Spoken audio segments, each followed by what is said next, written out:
اعوذ باللہ من الشیطان الرجیم بسم اللہ الرحمن الرحیم الحمد للہ الذی جعل کمال دینہ وتمام نعمتہ بولایت علی بن ابی طالب علیہ السلام والصلاۃ والسلام علی سید الانبیاء والمرسلین اما بعد فقد قال اللہ تبارک وتعالی فی محکم قرآن المجید بسم اللہ الرحمن الرحیم یا ایھا الذین آمنوا کتب علیکم الصیام کما کتب علی الذین من قبلکم لعلکم تتقون۔ معزز ناظرین قدر، السلام علیکم ورحمۃ اللہ۔ آج کی ہماری بحث ہے مہینے کی پہلی تاریخ ثابت ہونے کا طریقہ۔ فرماتے ہیں مہینے کی پہلی تاریخ مندرجہ ذیل 4 چیزوں سے ثابت ہوتی ہے۔ سب سے پہلے انسان خود چاند دیکھے کہ آج مہینے کی پہلی تاریخ ہے۔ نمبر 2، ایک ایسا گروہ جس کے کہنے پر یقین یا اطمینان ہو جائے کہ یہ کہے کہ ہم نے چاند دیکھا ہے، اور اسی طرح وہ ہر چیز جس کی بدولت یقین آ جائے یا کسی عقلی بنیاد پر اطمینان حاصل ہو جائے۔ نمبر 3، 2 عادل مرد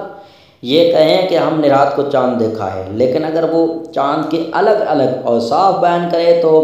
پہلی تاریخ ثابت نہیں ہوگی۔ اور یہی حکم ہے، اگر انسان کو ان کی غلطی کا یقین یا اطمینان ہو، یا ان 2 عادلوں کی گواہی سے 2 اور عادلوں کی گواہی یا اس جیسی کوئی چیز ٹکرا رہی ہو، مثلا شہر کے بہت سے لوگ چاند دیکھنے کی کوشش کریں لیکن 2 عادل آدمیوں کے علاوہ کوئی دوسرا چاند دیکھنے کا دعویٰ نہ کرے، یا کچھ لوگ چاند دیکھنے کی کوشش کریں اور ان لوگوں میں سے 2 عادل چاند دیکھنے کا دعویٰ کریں اور دوسروں کو چاند نظر نہ آئے، حالانکہ ان لوگوں میں 2 اور عادل آدمی ایسے ہوں جو چاند کی جگہ پہچاننے، نگاہ کی تیزی اور دیگر خصوصیات میں ان پہلے 2 عادل آدمیوں کی مانند ہوں، مطلبی صاف ہو اور کسی ایسی چیز کے ہونے کا احتمال بھی نہ ہو جو ان کے دید میں رکاوٹ بن سکے، تو ایسی صورت میں 2 عادل آدمیوں کی گواہی سے مہینے کی پہلی تاریخ ثابت نہیں ہوگی۔ فرماتے ہیں نمبر 4، شعبان کی پہلی تاریخ سے 30 دن گزر جائیں، جن کے گزرنے پر رمضان کی پہلی تاریخ ثابت ہو جاتی ہے، اور رمضان کی پہلی تاریخ سے 30 دن گزر جائے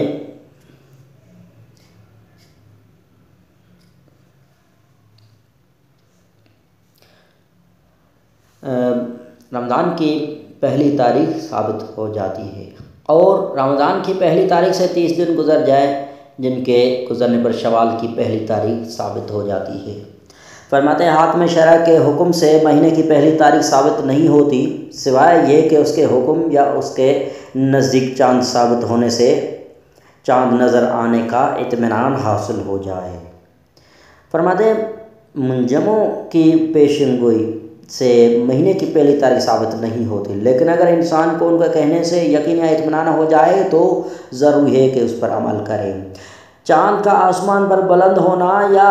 اس کا دیر سے غروب ہونا اس بات کی دلیل نہیں ہے کہ سابقہ رات چاند رات تھی، اور اسی طرح اگر چاند کے گرد حلقہ ہو تو یہ اس بات کی دلیل نہیں ہے کہ یہ دوسری رات کا چاند ہے۔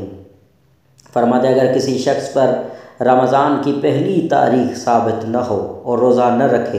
لیکن بعد میں ثابت ہو جائے کہ گزشتہ رات ہی چاند رات تھی، تو ضروری کہ اس دن کے روزے کی قضا کرے۔ اگر کسی شہر میں مہینے کی پہلی تاریخ ثابت ہو جائے تو دوسرے شہروں میں بھی جن کے افق اس شہر سے متحد ہو مہینے کی پہلی تاریخ ہوتی ہے۔ یہاں پر افق کے متحد ہونے سے مراد یہ ہے کہ اگر پہلے شہر میں چاند دکھائی دے اور دوسرے شہر میں بھی بادل کی طرح کوئی رکاوٹ نہ ہونے کی صورت میں چاند دکھائی دیتا ہے، ایسا اسی صورت میں ہوگا جب دوسرا شہر اگر پہلے شہر کی مغربی سمت میں ہو تو خط ارض کے اعتبار سے پہلے شہر سے نزدیک ہو، اور اگر مشرقی سمت میں ہو تو دونوں شہروں کا افق ایک ہونے کا یقین حاصل ہو جائے، چاہے یقین اسی طرح حاصل ہو کہ پہلے شہر میں چاند نظر آنے کی مقدار دونوں شہروں میں سورج غروب ہونے کے درمیانی فاصلے کی مقدار سے زیادہ ہو۔ فرماتے ہیں جس دن کے متعلق انسان کو علم نہ ہو کہ رمضان کی آخری تاریخ ہے یا شوال کا پہلا دن، اس دن ضروری ہے کہ روزہ رکھے۔ لیکن اگر دن ہی دن میں اسے پتہ چل جائے کہ آج شوال کی پہلی تاریخ ہے، ضروری ہے کہ روزہ افطار کر لے۔ فرماتے ہیں اگر کوئی شخص قید میں ہو، رمضان کے بارے میں یقین نہ کر سکے تو ضروری ہے کہ گمان پر عمل کرے، لیکن اگر کبھی گمان پر عمل کر سکتا ہو تو ضعیف گمان پر عمل نہیں کر سکتا،